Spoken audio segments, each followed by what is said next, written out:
Magandang araw po. Andito po ako ngayon sa Parañaque Integrated Terminal Exchange dito sa Parañaque City. So mas kilala siya as PITX. So mag-update po tayo ng mga biyahe dito papuntang Bicol provinces, and then Quezon, Laguna, Batangas, and then Cavite area po. Plus yung biyahe ng Baguio City and sa Occidental Mindoro. And then i-add na rin po natin yung mga biyahe yung mga biyahe ng mga modern jeepney and traditional jeepneys na nag-ooperate po dito sa terminal. Dahil malapit na po ang Holy Week, and then marami po sa atin yung planong umuwi ng mga probinsya. So dahil nga po yung community status ng mga probinsya natin nasa level 1 na, so yung mga travel requirements hindi na siya ganun karami. So kung makikita nyo po, ito yung mga lugar na nakalagay sa alert level 1. So April 1 to 15 po ito. So paki-check na lang po, and then para mas malinaw ilalagay ko po siya sa description box. So doon nyo na lang po i-check kung medyo nahirapan kayong basahin po dito sa video. And then ito naman po yung listahan ng kabilang sa alert level to. So kung kabilang kayo dito, so medyo may mga kailangan pa mga requirements dito. Unahin pong i-update natin is yung mga bayan sa Bicol provinces. So unahin po natin sa Camarines Sur, so yung Naga. So yung mga bus company dyan is DLTV, Peña Francia, Raymond, and then sa Iriga, Alps, and then DLTV, and then sa Pasacao, Raymond Transportation po. So kung napansin nyo po, sa right side may nakalagay na oras dyan. So ayan po yung regular na biyahe nila sa terminal. Yung mga wala naman po, so napansin ko kasi sa schedule nila sa PITX paiba-iba. So parang random po yung schedule nila. Pa-check na lang po yung Facebook page nila para sa specific details. And then for Balatan, and then Garchi, Torena, so both superlines po yung nag-ooperate. So daily po yung biyahe nila. And then sa Buhay Camarines Sur naman po is yung Peltranco. And then next po natin is yung Daet Camarines Norte. So DLTV, Superlines, and then Peltranco. And then sa Jose Panganiban naman po yung Superlines. And then isama na rin po natin dito yung Catanduanes, so sa Birac. So Legazpi St. Jude po yung may biyahe dyan. So I think Bicol Isarog yung mother company po ata nila. So not sure lang po. Next po natin is yung sa Albay. So unahin natin yung Legazpi City. So unang-una yung Alps, Antonina, DLTV, Raymond, RLL Transport, Sibergas Liner, Bicol Isarog, and then Peña Francia. And then sa TV Albay naman po is yung Antonina Line.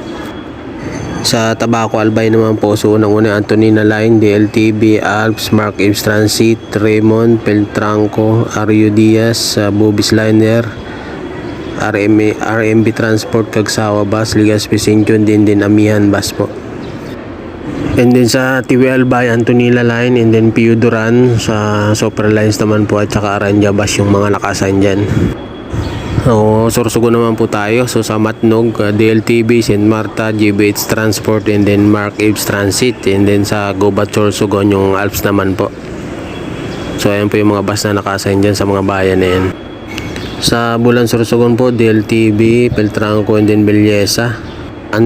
Pilar Sorsogon naman po is Antonina Line, and then Sibergas Liner, and then Sorsogon City, M. Victoria, and then Amihan Bus po.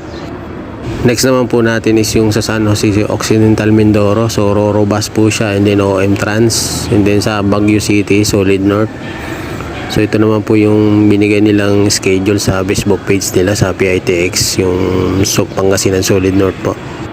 Ang sunod naman po na papakita natin is sa Quezon Province. So unahin po natin yung Lucena City. So in De La Rosa Liner, Jam Liner, and then sa Ginayangan Quezon po, AAB Line and Barney Auto Lines. And then sa Calawag naman Quezon po is ANB Liner din po.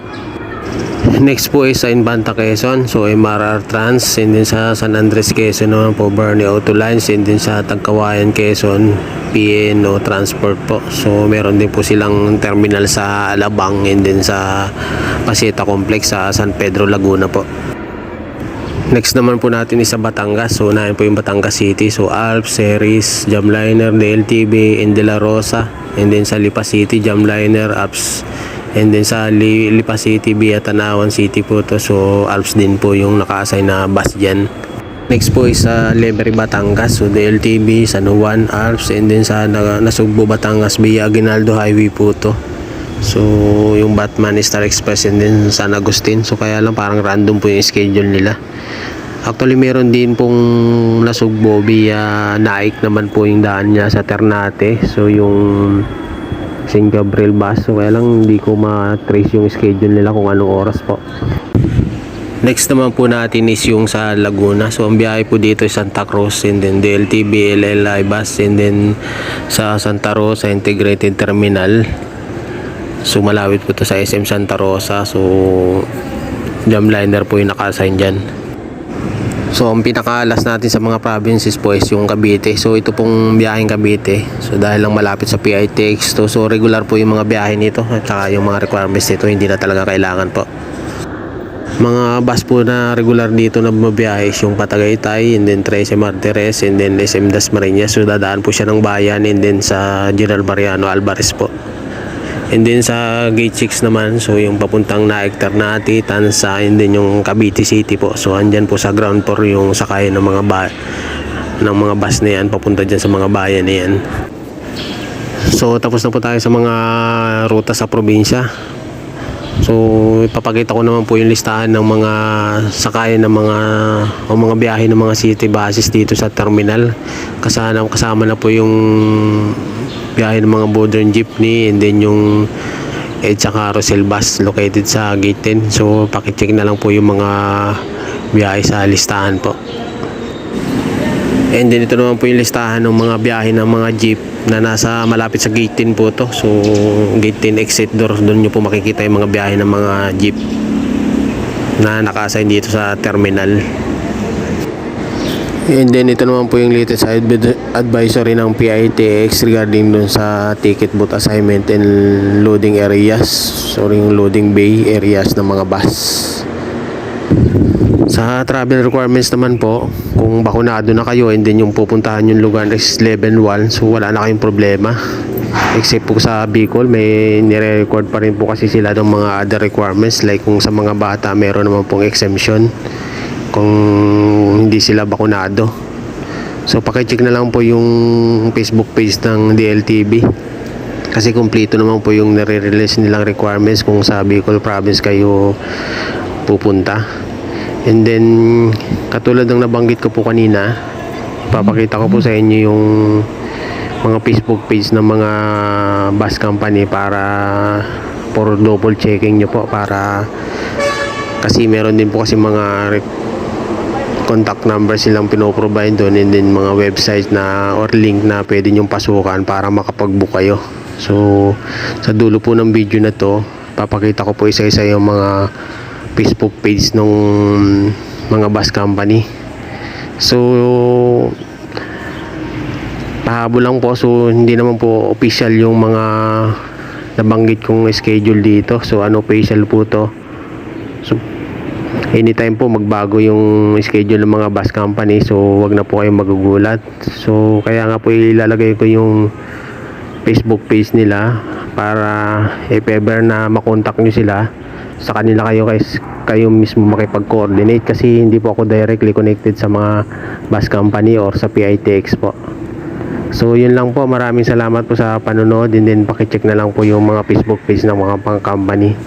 And then sa description box po ilalagay ko yung nang malinaw yung mga areas na kasama sa level 1 and then yung mga link ng mga bus company para doon nyo na lang pindutin.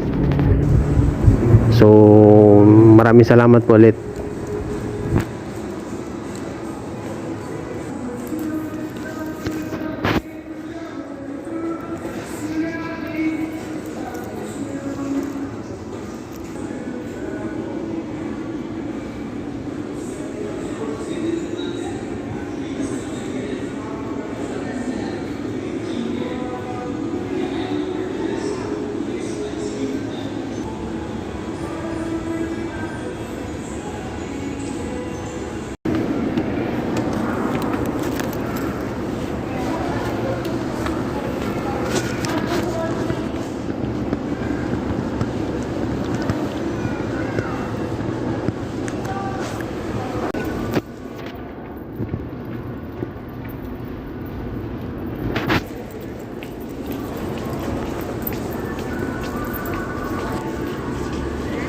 Hmm.